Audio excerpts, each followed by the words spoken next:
आज सावन माह आ गया है। इस मंथ में हम सभी अपने घरों में, बाग बगीचों में कुछ न कुछ प्लांट्स जरूर लगाते हैं। साथ ही पूरा माह भगवान शंकर की पूजा भी होती है। हेलो फ्रेंड्स, सुकुंदोपल में आप सभी का तहे दिल से स्वागत है। क्यों ना हम भी इस पावन महीने में एक ऐसा पौधा लगाएं जिसे लगाने से हमारे घर में सुख शांति आती है, यश की प्राप्ति होती है। साथ ही इस प्लांट को घर में खास जगह पे रखने से घर की वास्तु दोष भी दूर हो जाती है और लक्ष्मी की अस्थायी आगमन भी होती है। सावन के इस महीने में आप देख सकते हैं, भला इस प्लांट को कौन नहीं जानता है। शंकर जी की पूजा इस पत्ते के बिना अधूरा है और इसका नाम है बेलपत्र का प्लांट। इसे बेल का पौधा भी कहते हैं, इसे वुड एप्पल, गोल्डन एप्पल भी कहते हैं, बेल का ट्री भी कहते हैं इसे। धार्मिक दृष्टिकोण से यह पूरा प्लांट ही एक पूजनीय प्लांट माना जाता है, क्योंकि धार्मिक मान्यता के अनुसार यह प्लांट लक्ष्मी जी की मानी जाती है। इसमें उनकी वास होती है और इनके पत्तों में, जो कि 3 पत्तों के साथ एक पत्ता दिखता है, इन तीनों पत्तों में ही 3 भगवान की अस्थायी निवास मानी जाती है, जैसे ब्रह्मा, विष्णु और महेश। इसलिए यह प्लांट और भी धार्मिक दृष्टिकोण से पूजनीय हो जाती है।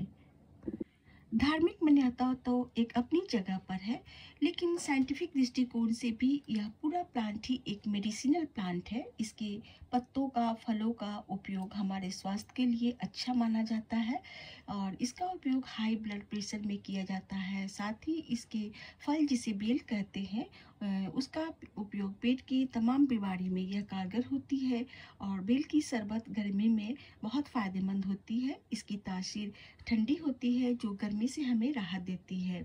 बेल का एक बड़ा पेड़ होता है, इसलिए इसे जमीन में लगाना सही होता है, पर घर में भी इसे आप गमले में लगा सकते हैं। घर में इसे उगाना शुभ होता है, पूजा के लिए बहुत अच्छा माना जाता है, इसलिए आप इस प्लांट को घर में भी लगा सकते हैं। लेकिन कुछ बातों की ख्याल रखना है, जो कि आगे आपको वीडियो में मिलने वाली है। जैसे कि पूजा के लिए आप इसे गमले में लगाना चाहते हैं, तो गमले की साइज कम से कम 10 इंच या फिर उससे बड़ी होनी चाहिए। और जो भी आप प्लांट बेलपत्र का लगा रहे हैं, वह आप ग्राफ्टेड प्लांट नर्सरी से खरीद के लाके लगाएं। मैंने भी अपने इस बेलपत्र के प्लांट को 12 इंच के गमले में ही लगाया है और इसे लगाने के लिए मैंने अपने गार्डन सॉइल का 70% लिया था, 20% काउडंग लिया था और बाकी के परसेंट में सैंड यानी बालू मिलाया था। और आप काउडंग की जगह पे आप वर्मी कंपोस्ट भी ले सकते हैं।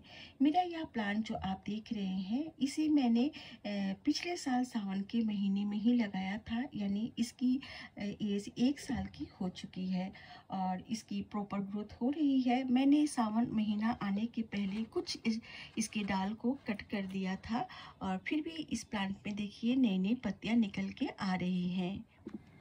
अगर बेलपत्र के प्लांट से अगर आपको गमले में फल चाहिए, तब तो इसके लिए आपको शुरू से ही 15 इंच से बड़े गमले का चुनाव करना चाहिए, तभी यह बेलपत्र का प्लांट अच्छे से ग्रो होगा और उसमें फल भी आएंगे।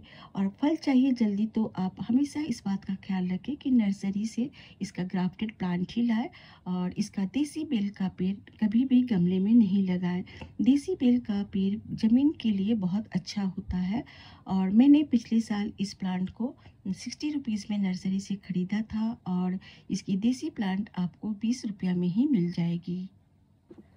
फर्टिलाइज़र की बात करें तो इस बेल के पेड़ को आप कम से कम 2 महीना या फिर 3 महीना के अंतराल पर काउडंग या वर्मी कंपोस्ट डाल सकते हैं। जब अभी सावन का महीना चल रहा है, तो आज इसको मिट्टी को गुड़ाई करके मैं आपके सामने ही इसमें वर्मी कंपोस्ट मिला देती हूँ और बाकी कुछ लिक्विड फर्टिलाइज़र, जैसे कि किचन वेस्ट मटेरियल का जो पानी होता है, जैसे जिसमें प्याज, लहसुन, फलों के छिलके के पानी होते हैं, मैं इस प्लांट में नहीं देती हूँ, क्योंकि इस बेलपत्र के प्लांट को मैं पूजा के तौर पे लगाई हूँ, इसलिए मैं इसमें लहसुन, प्याज, छिलकों का पानी नहीं देती हूँ।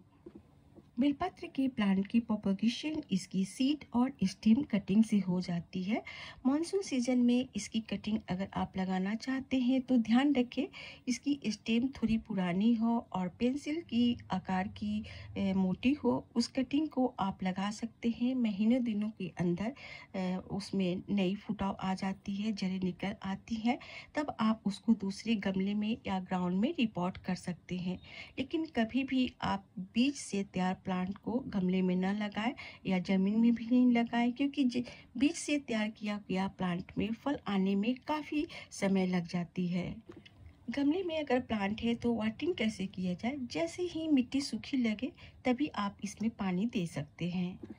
गमले में प्लांट आपने लगा रखा है तो समय समय पर इसकी कटिंग करते रहिए ताकि प्लांट की साइज छोटी बनी रहे। और यह काम आप सावन महीने के पहले ही कर लें, क्योंकि धार्मिक मान्यता के अनुसार सावन के महीने में बेलपत्र को कटिंग नहीं करना चाहिए। और साथ ही कुछ ऐसा दिन भी निर्धारित किया गया है जिस दिन आप इसके पत्तों को नहीं तोड़ सकते हैं। जैसा कि आज मंडे है और सावन का पहला दिन है, इसलिए मैंने इस सड़ी हुई पत्तों को मैं तोड़ के नहीं हटा रही हूँ। कल इसे मैं तोड़ के हटा दूंगी। आइए इस बेलपत्र के प्लांट की लोकेशन की बात करें कि कहाँ रखा जाए ताकि यह प्लांट हमारे घर के लिए बहुत अच्छी सुविधा लाए और घर में यश की प्राप्ति हो, पॉजिटिव एनर्जी आए।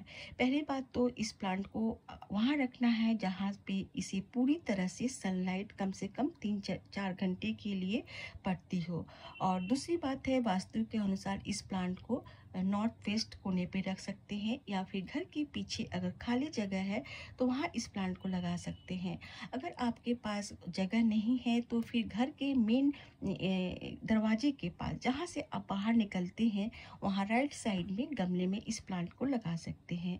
आप देख सकते हैं मेरा भी प्लांट का जगह वही है जहाँ से मेरा मेन गेट है और ये मेन गेट के ठीक राइट साइड मैंने गमले में ही इस प्लांट को लगा रखा है। भगवान शंकर की पूजा में इस बेलपत्र का उपयोग खूब होता है, लेकिन आपको एक बात का ध्यान रखना होगा कि गमले में अगर यह प्लांट छोटा है, अगर इसमें अभी फ्रूट एक बार भी नहीं आया है, तब उस समय इस प्लांट के पत्तों को आप शंकर भगवान की पूजा में इस्तेमाल नहीं कर सकते हैं। ऐसी मान्यता धार्मिक दृष्टिकोण से ही है, ये मेरा अपना ख्याल नहीं है। इसलिए अगर आप वास्तु मानते हैं, धार्मिक दृष्टिकोण रखते हैं तो इस नियम का पालन करना होगा।